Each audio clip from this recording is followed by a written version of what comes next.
second, let me brag on my God. Hear the truth, yeah, he be showing off. Yeah, I promise he never took a loss. If I'ma tell it, I gotta tell it all. Wait a second, let me brag on my God. Hear the truth, I ain't just telling y'all. You can count it, he never took a loss. And if I'ma tell it, I gotta tell it all. Hold on, wait a second, let me brag on my I love my God to keep them bands on me. And you may say I'm tripping, I'm your fan only. I love the time that we be spending low-key. And I know they rockin' with me with his hands on me. Oh, this is all I know. I know you're riding with me when the times get low. So I be on a mission to your plan I go. And I can tell you vibe with me. Oh, you protect me from every weapon. And every lesson there's a blessing. And there's a reason why I'm reppin'. Hold on, wait a second, let me brag on my God. Hear the truth, yeah, he be showing off. Yeah, I promise he never took a loss. If I'ma tell it, I gotta tell it all. Wait a second, let me brag on my God. Hear the truth, I ain't just telling y'all. You can count it, he never took a loss. And if I'ma tell it, I gotta tell it all. Hold on, wait a second, let me brag on my Every time I think about your love, love, love. Finally got somebody I could trust. Why you keeping me, I really just don't know. As you can see, we got it going up, yeah, because of you. And when I got you beside me, I can't lose. And all the hating, they talking, it ain't true. And I'ma tell the world, cause they gotta know. You protect me from every weapon. And every lesson, there's a blessing. And there's a reason why I'm reppin'. Hold on, wait a second, let me brag on my God. Hear the truth, yeah, he be showing off. Yeah, I promise he never took a loss. If I'ma tell it, I gotta tell it all. Wait a second, let me brag on my God. Hear the truth, I ain't just telling y'all. You can count it, he never took a loss. And if I'ma tell it, I gotta tell it all. Hold on, wait a second, let me brag on my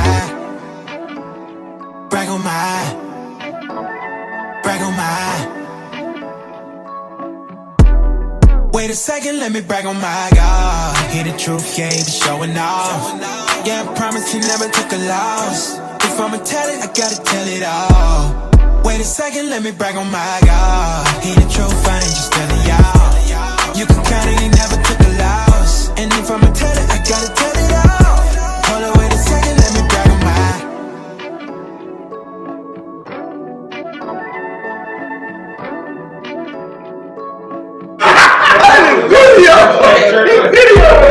I think that service was a little different because I felt like she was pregnant.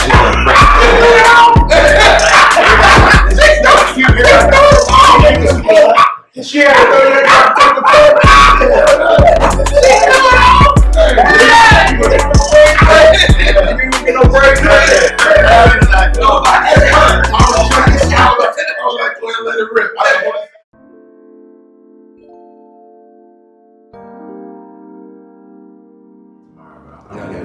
Trouble.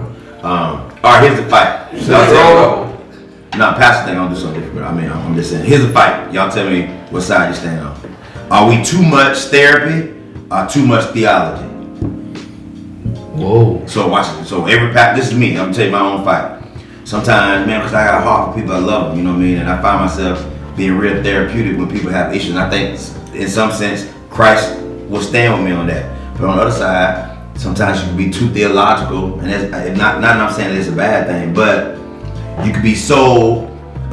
Everybody don't come to church to be to me in my ministry. Everybody don't come to church to learn Hebrew and Greek, or even take notes. Mm-hmm. So sometimes you can be so theological. It is sometimes too therapeutic.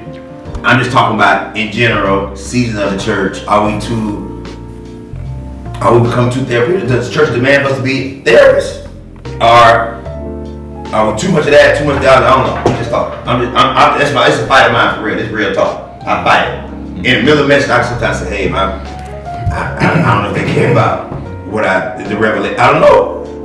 You know what I'm saying? Mm-hmm. The therapy is, man, I'm hurting again this week. Give me what I need so I can press a little further.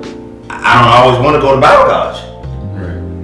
See, okay. I don't know. I'm just talking. So what y'all think? So for me, of course, there's a balance there, right? Yeah, definitely. But I think while we may feel that the people ultimately need us in moments to be more therapeutic, the therapy can fix me for the week, the theology is what changes my life.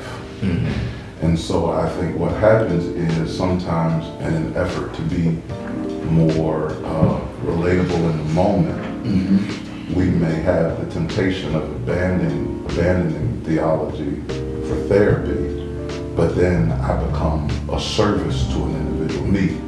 I become a service to an individual rather than, and this is again in my opinion, so I think it's a balance of both. I think Jesus did both, right? Right. So he has moments where he'll engage in a theological conversation, but at the same time, therapeutic and by way of his parables. You know what I'm saying? So this is how it relates to you today.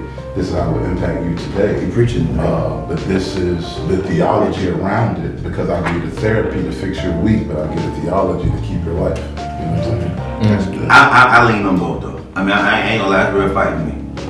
I think you lean on both. Because being biblically sound, you feel like, man, am I staying true and authentic to the text? Am I spending enough time to really, you know what I mean? Or it's just like, man, hey, you know you got real hurting in there. If somebody needs spiritual therapy.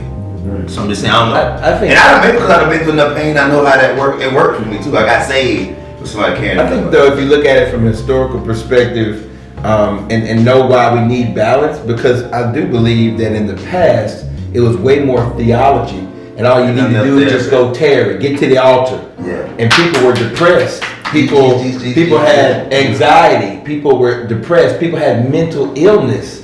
And although we know Jesus is a healer, we call them demons. Demons. We call them that boy got a demon in him. Demonizing normal sickness. Yeah. Right? And so maybe perhaps if you look at the historical perspective, it'll help us know how we got here. We lean way too much on theology and no practicality, and maybe the pendulum swung so far that we're too far on therapeutic. So the answer is Nate said we got to find that balance, because we can no longer abandon just regular day needs of people that have real issues, and we've demonized it, so therefore people would never go get therapy. How many people in our churches would admit to going to therapy? No. I don't need no doctor. They overwork, they have high blood pressure, don't even know the stress that they under. They're dying of high blood pressure. Scared to go to the doctor. And scared to sit down with somebody and talk about their marriage. And so we demonize things to the point that people don't go, and all we really need sometimes just somebody to talk to. Right. But other than I believe that we need therapeutic spaces within the church, because we need safe spaces to talk about real issues. Yeah. I like it a preacher moment, and I think that's where the Holy Spirit comes in, right? I mean, I always sit around this table, we know that, and you become one. It's a dance. Mm-hmm. So what happens is it's a dance, and so sometimes I'm gonna go with rhythm, sometimes maybe over balance. Right. Get into that rhythm. So my rhythm now, I'm feeling boom, now the Holy Spirit I'm tapped into. It's a therapeutic moment, and sometimes what happens is the therapy isn't the theology. Mm-hmm. And vice versa. When I'm in my therapy, I can be the theologian. Mm-hmm. But I must also, that's why we preach, right? Because when you're a priest, you are one from amongst the people. Mm-hmm. So every time there's a priest, I should feel the need of the people anyway. But I still let you know who God is.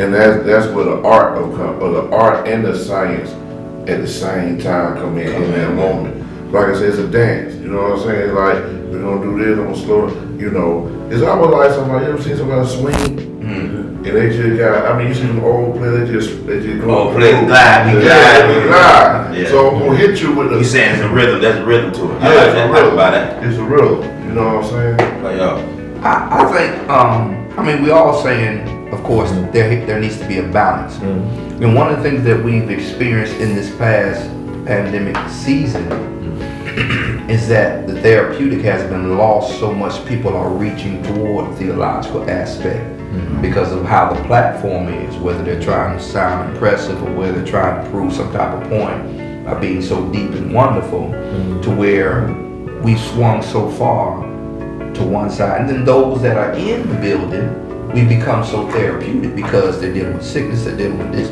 You know, it's the things that we are experiencing now. People have become so theological that they dying. And let me explain. They're dying because they're not going to the hospital because they're so theologically sound. people are literally not understanding that. Hold on, God is reaching beyond the theology of it and actually putting people in place so that you can get the healing that you need. So we've lost the balance, not just toward the preachers, but we have not allowed that thing to be relatable in the building to where we know and understand where the balance should be. And that's the struggle that we have right about now. You know what I'm blessed with before Q speak? I'm blessed that I actually have, as a minister, without even being raised, now one of my ministers is an LPC. That's a blessing. So now she still has a licensed practitioner counselor. Just like to see it, eh? Yes, it's not just. Go ahead. But I also. So it happens by the end and it kind of helps. It helps, and it also like. Mental and I have two. With one of my ministers and a young lady who joined. And so what we do, what the church probably can do, you got to do this every day. Cause like I said, we deal with a lot of stuff. We gotta also know this is the preaching moment. I gotta preach salvation, Jesus, and meet your practical need. And I gotta know if you come to me that's something that passed my purview, I need to be able to pass it and delegate and reach out to whoever I need. Whoever I need to. Yeah. Because if you get outside your grade, then it is. True story. Yeah, it hurt people. Yeah. You know what I'm saying? Go ahead, man. I think there is a huge need for more therapy. However, I won't let the needs of the people force me into being who I'm not. That's good. I am not a therapist. God's anointed and called me to teach the Word of God. So what I have done to make sure people are touched is I've made sure if the theology alone won't get it, I've took it upon myself to make sure the metaphors that I provide, that's in real time speed, provide the therapy, and I just make sure that the metaphors are true to the text. So that's what I'll take on. I'll take on making sure I walk in the room, and before I go through whatever it is I'm going to preach, I'm like, God, reveal who's in this room. What's this crowd? What's the pulse of it? What's the need? And I'll make sure that whether I'm talking to an all white group, multicultural group, all black group, God, give me the metaphors to fit what they're facing. Let me get sensitive enough. Oh my gosh, real time speed. And once I do that, in most cases, just in feedback that I've gotten, the therapy they got it by saying, I found me in your metaphor. That's good. I found me. I've experienced that, and I make sure that metaphor is true to the text. So that's been my approach. But I'm not gonna let you make me what I'm not. Not therapy. I'm not gonna. But y'all kind of agree that it's not really either or. It's definitely a combination. And I think God kind of he knew it. I think the theological aspect transcended to a mental approach when he started talking about renewing your mind daily. Okay, wait a minute. What you saying? Right. I thought my spirit was at peace. Real process. You know what I mean? I thought my spirit was saved. I thought I'm going on to glory. But see, now you tell me there's a mental component that has to be added to this. And so I think we running up on something that Jesus foreseen years ago. I just think we have to make sure we fall into the nuances of remaining who we are and not let their needs make us who we not. I'm not gonna let it happen. That's good. And the transformation that we seek, it only comes through that mental renewal. So it's like, we can be like, hey, I'm saved and all this other kind of stuff like that, but the change that I'm looking for is that mental part. Absolutely. So that's that. And that's a lot of healing in community as well, right? That's just therapeutic for us. You know what I'm saying? Because we've been in their room, right? I mean, even so much, I could have told him, I ain't coming here for no time to burn, bro, but it's therapeutic. You know what I'm saying? Because we had done it. So I think, man, as we talk about this and going to church and see how, what's in our sanctuary now? And it's interesting. I don't know why I leave like it because it takes up space. I think QC in our space with the chairs, maybe about 120 maybe, something like that. We actually have tables in our sanctuary now. Wow. But it was out of necessity because, not to go too far, we moved the pews out And so, because I feel like God said, it's going to be a multi-purpose place. Now, we have a fellowship hall. Right. But I also, y'all know, I do the leadership academy. So we bring it in now. It comes for social distancing. That was before. We have a table, but now, people been coming, like, I let a few people in, and we have a round table. And maybe it's no more so this. Maybe we can now explore options, and now we see it like this. Yeah. Because what it is now is more engaging, not just engaging with me, be engaged with each other. So it's a, and what, Not that I'm going to keep on money, but I'm just thankful. true, but I think it's something there in terms of what the needs of the people are, what's in the room. Obviously, in your space, and what we've known ministry to be is a monologue. You hear from the man of God, and the man of God gives you word, you apply it. But in actuality, God can speak through community, and so a dialogue, a circular table provokes dialogue amongst people from when they get the word. Now, iron sharpens iron. I need to. What do you see? What did God? How did He speak to you? And that monologue, God can manifest Himself in conversations and through other people, right? Disciples are made in dialogue anyway. Yeah, I think that's the cool part, right? When we look at, again, our walk with Christ, our relationship with Him, you know what I'm saying? I think the cool part is seeing the flexibility of the gospel. That's not rigid. Yeah. That it can be done in different ways and in different settings. Because there are moments in the gospel where we have monologue, Sermon on the Mount, that type of thing. Yeah. Monologue, and then there's times in the gospel where God gives great revelation. Who is my neighbor? There was a man. But if that question is never asked, then that story is never told. You know what I'm saying? Right. Yeah, it is the multiplicity. Go ahead, my man. Yeah, it's the multiplicity that brings the real rich fruit to the table.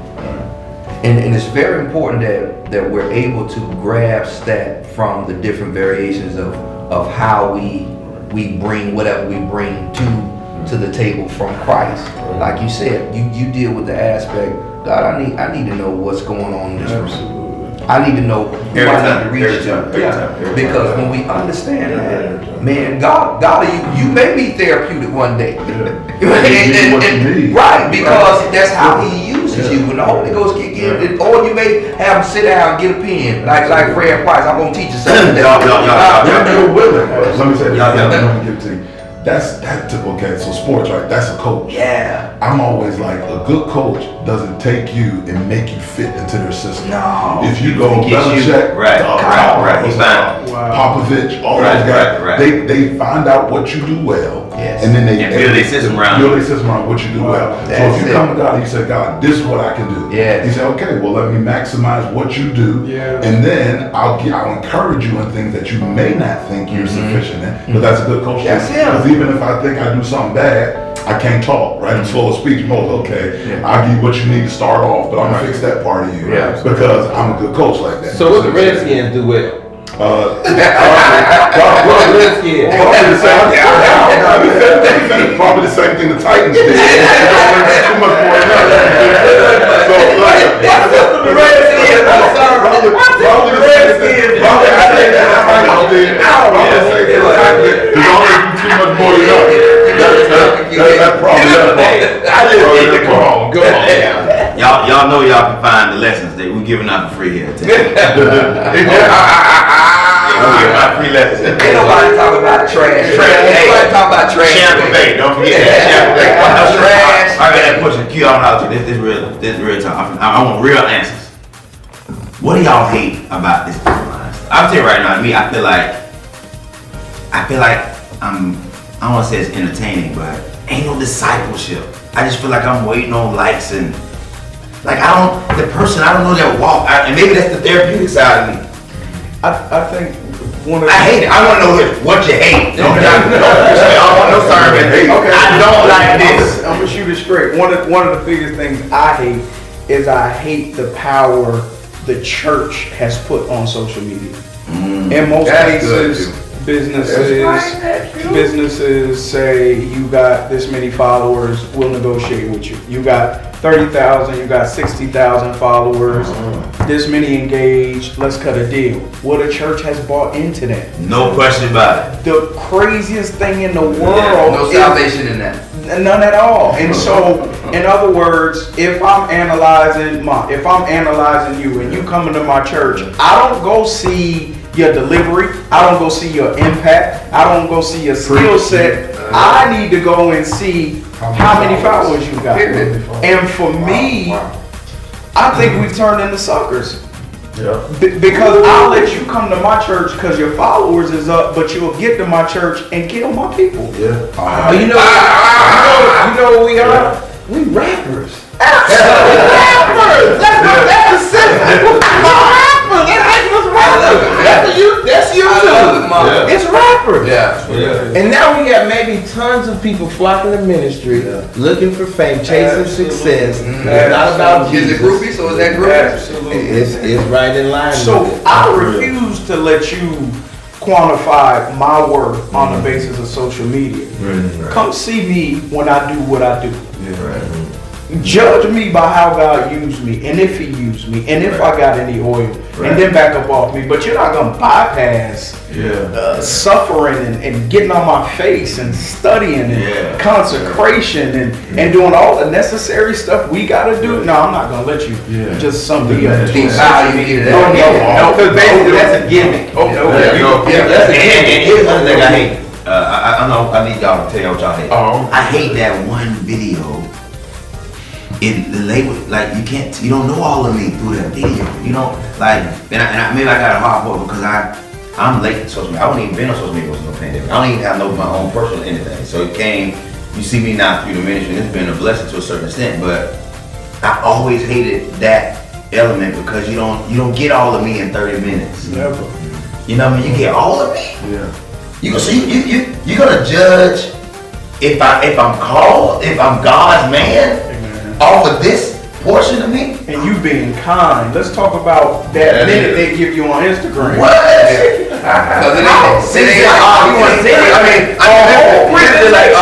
wanted them. So you want to find a minute in this? 1 minute. 60 seconds. Oh my God. And well, you know, you want to talk through that. You screaming, yelling out. You know what you do? Cause that's me. I feel you absolutely there, and I refuse to buy into that. Don't do it. I ain't gonna do it. You know what I'm saying? Like, and the thing is, we grind, we do what we feel like we have to do in order to be able to get the gospel to people right, and the best way possible.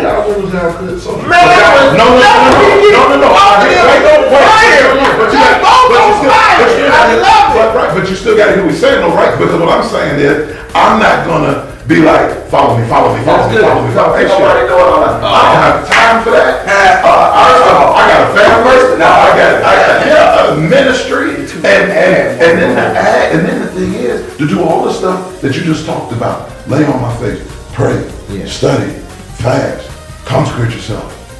I don't think you can do that and beg people to be like, follow me. Which puts me to the next place, man. I think we have to find a way to do it, but stay detached at the same time. Yeah. I'm detached, bro. Oh yeah, If you detached. Yeah. Well, we on camera.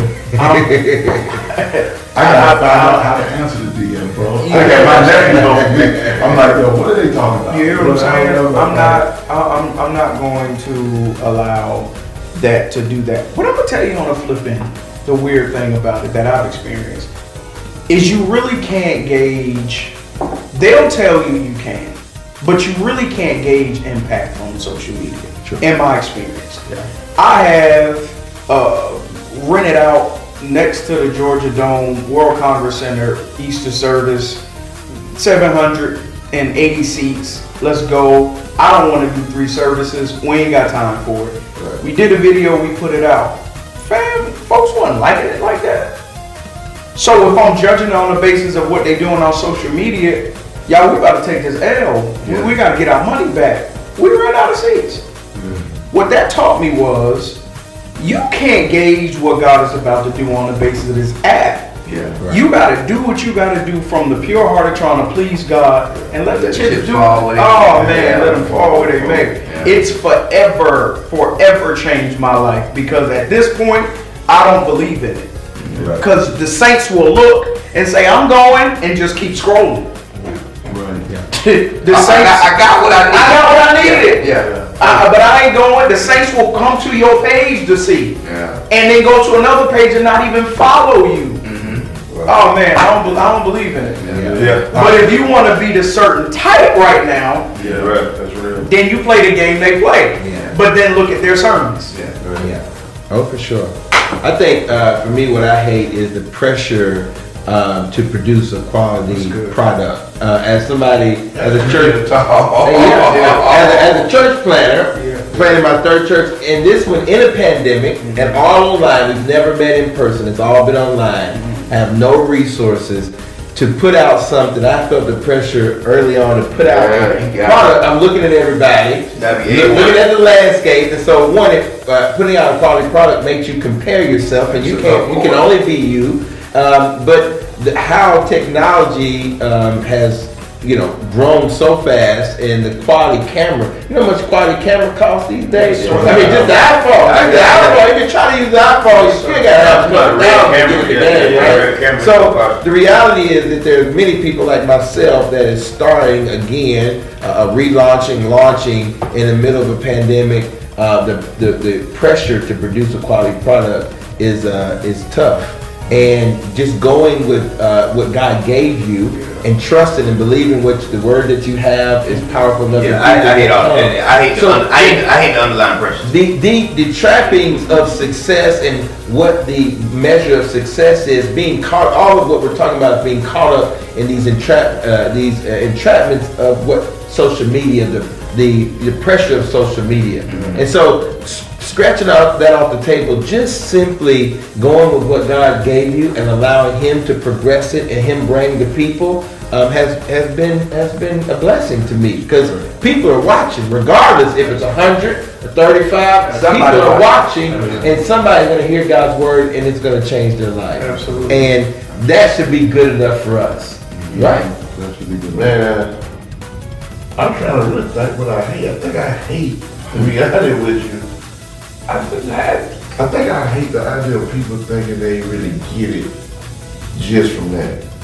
That makes sense what I'm saying? Like, me personally, I hate, because as people been coming back in, feeling that energy, that y'all know what to be watching me, like I'm not even a whoop or none of that, but it's still a call and dance again. Mm-hmm. It's the rhythm, as I keep saying. But I think people think I'm gonna look here. They somebody gonna look at this tonight, or whenever we can play this, right? They gonna look at all 5 of us in the same Sunday. They won't have community. Yeah. So I think that's what I hate about it. That you think you can get it, and so now I tell people just because you can Google it don't mean you can live it. Yeah. So the same thing, just because you can stream it don't mean you can live it. So what happens on the day to day? That's kind of like what I. Well, the problem is, I think what you're saying makes me think about TVN. I remember early on as a Christian, I used to watch TVN, and it took me a couple of months to realize, like, how did he say that and she said that? That's the same word. And I realized, if you watch this all day TVN, you'll get 5, 10 different theologies, and now your theology is all mixed up. And as we know, right theology leads to right practice, right? Yeah. And so that's what social media. You go watch, name your top preacher. I won't even name names. You name the top preacher. And you go all kinds of stuff out it's there. different. It's all types of stuff. But and some, I think what mega church, because now what you're really doing on social media is entering into a mega church world. You can just buy. It's all about consuming. It's all about content. It's all about, the more content you put out, doesn't have to be godly. This content, that's the name of the game. Put out content, and it ain't substance. Oftentimes, it hasn't been consecrated, right? It doesn't have that, and people are going and consuming themselves, and they wonder why they're not progressing in their faith. They wonder why they're not seeing God's power move through them. It's because you're all over the place with your beliefs. Nate, for y'all down to this, I need y'all for a lot of this. I'm glad we're talking. Hear this question: who's the toughest person to pastor? Oh man, I gotta go to the bathroom.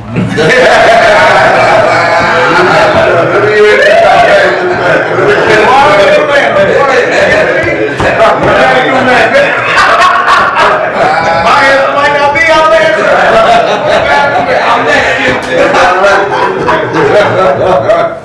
No, I'm saying because passion is tough. Whoa.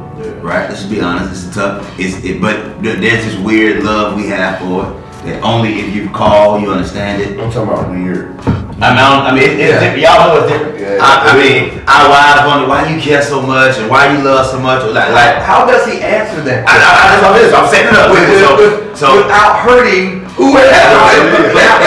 I think if somebody's watching this hopefully with a vulnerable, open heart, they'll hear that. Hey, it doesn't mean we don't do it, and we still don't love to be chosen by God and to be called, but this place or person, they're difficult, and let's just address it. It's difficult. Let me say something, unless you got. I think Miller wanted to start with it. I did not say. I said. I'll tell you one. People who that red flag came up. Mom, you just do the flag. But I'm gonna tell you what's difficult. When I seek to try to operate, just my philosophy is I try to walk in spirit and in truth.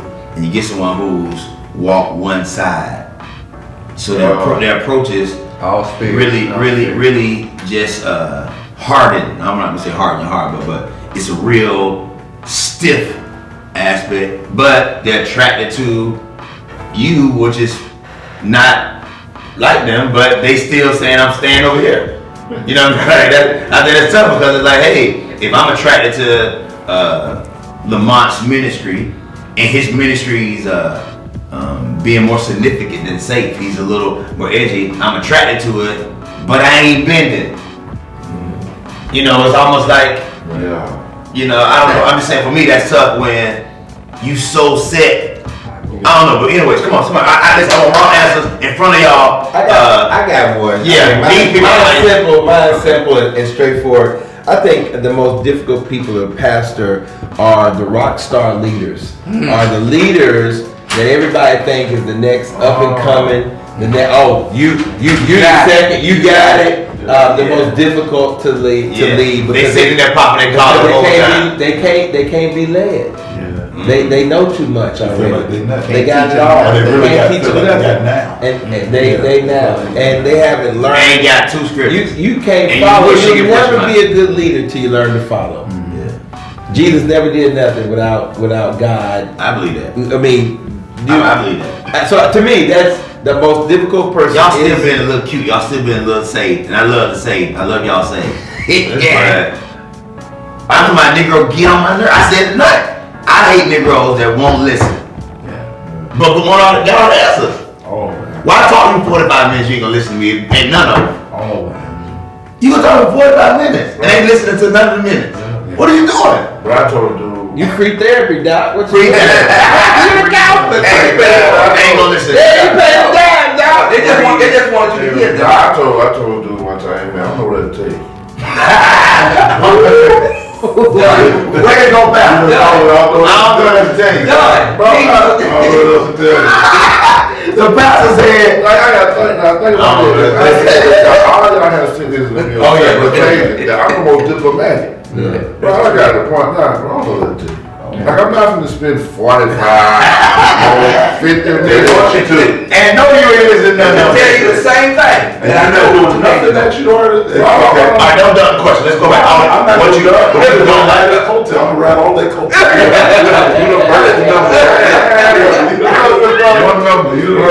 guys, I need to tell you about something. What? I did. I preached that on. Come on. You took the words out of my mouth. Go pick that up. You took the words out of my mouth. Right here. I think that's my thing.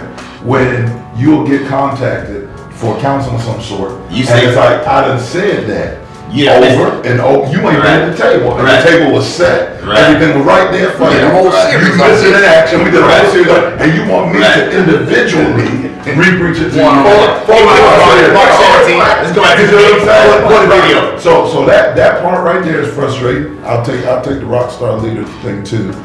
Just because when you are in a position where God is kind of trying to help you to be able to shepherd an individual. And they got all the answers before you even say it. They already know. You see what I'm saying? That part, you know what I'm saying? And then one more, and then I'll pass the mic. The individuals, because our pastorate demands we have a heart for people. Right. And we love people. Right. And it breaks your heart to see people fall over the same hurdle. Yeah. Over and over and over. And especially if you believe they can when stand up. and when you know that if you can get past this, you're coach. destiny. If you just get past. If you just, that's that one thing. The one thing you ain't been able to get past. The one thing you ain't been able to get through. That destiny is right waiting on you.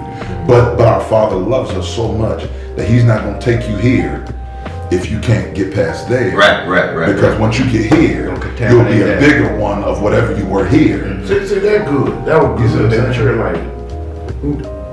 Yeah. Ninja. Do what we just said. Yeah. I do what we said. My God, I think the toughness of pastor is some people who, before you get to position, you try to let them know that it's easy. They super critiquey until they get in a position, and now when they don't drop the ball, they kind of say, no, that easy with it. Yeah. And we gotta be big enough not to say, I told you so. Yeah. Because now I ain't that say. I don't tell you. You tell you. I told you. All right, come on, y'all give him something. What you don't? The person you don't like. I really don't like is the doubter, man. You won't believe nothing. That kills me. Because I'm a faith walker. Everything we do is by faith. I step out and say, hey, we need to go get this building. Let's go. And they just put back. I don't think we should go right now. God ain't spoke to them none now. They never done. But they believe it, they Google it. Come on now. If they see it on that, they believe it. Come on. But you got everything when it comes to Google say you got a better chance if you do that. I want to say, what you can do is you can go on down there to the Mother People Church and you tell them all the things that you don't doubt. And just watch. That's what I want to say. That's what I want to say. The doubter really irks me because everything hangs on faith. If you're gonna be saved, you gotta have faith. Doubt kills a congregation to me more quicker than anything. I mean, it just crushes. Because it spreads. Yes. It spreads because their doubt goes to the next person. Yes, doubt is a terrible thing. Come on, I don't know. A hard person to preach. Pastor in Atlanta, Georgia. Come on, Q. Oh Lord. Atlanta. Come on, Q. Man. And we held out to make a One of them is the person who confidently question the word. So when I say question it, we're preachers. You learn a lot of the revelation you get by asking questions. God, why you do that? God. Right. But these folks question, well, how do I know I should listen to this? How do I know God is even real? And the problem I have with it is if you question the very thing that I've committed my life to make sure I recite right, teach right, preach right, then what weapons do I have to help you in life? You totally don't even respect what I'm trying to give you, and so I can't do nothing with you. And that's big in Atlanta because everybody is super intellectual and super woke. Like that's huge now. And it's like I had somebody come to me. Somebody come to me and say, I was questioning. I know what you preach, but I was questioning, God being real. And I told God, if you're real, give me a sign, show up. I'm like, God don't work for you. Right. You can't tell him if you real, do something, and he just. Yes, sir. Please show you I'm real. Hey, they so old they like he's not gonna coon for you. Like he's not gonna tap dance for you. Either you gonna believe it. You don't. Back to what you were saying. You don't. Do you believe it? You don't. He cast some resources. Nothing I can do. So, excuse me. You going home? Okay. I know he had Miss Having not. We're gonna get you some apologetic books. Man, that's I'm not don't read nothing. Guess what? We have Jude 3 for you, sir. We have Jude 3. The area of apologetic. Go ahead. I got another one. Folks who feel like they're called and anointed to give critique and commentary. That's what I was talking about. You said it good. God anointed you to come cross your legs and critique Everything. everything. He called you to this ministry to critique everything. And you never done it yourself. So you sit back and analyze every department and say, now y'all should do this and walk away. Then you get your feelings hurt when they pay you no mind and say the culture is not open to receive different type of advice and value my opinion. No, When you never intended to put your hand to the plow in the first place. You are called to critique. oh my God. You're the bloody critique. One thing That spiritual gift, show me anointed to critique. Which one is it? Can I have that? Show me what that is.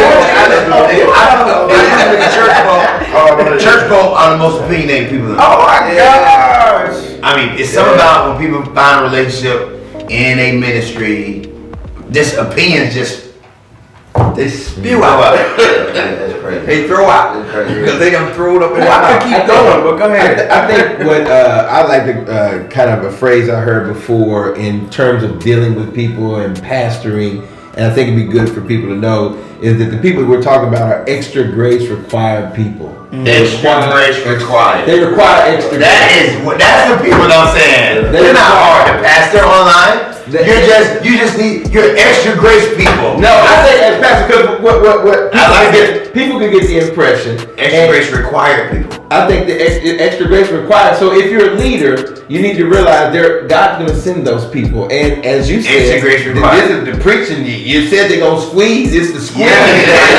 So maybe sometimes the pastor, I'm ahead with. Sometimes we get squared.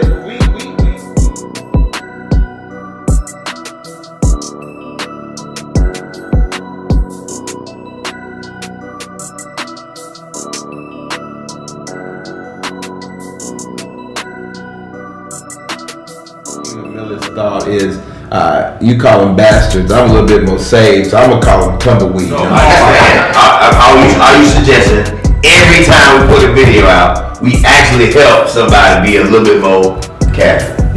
Not that.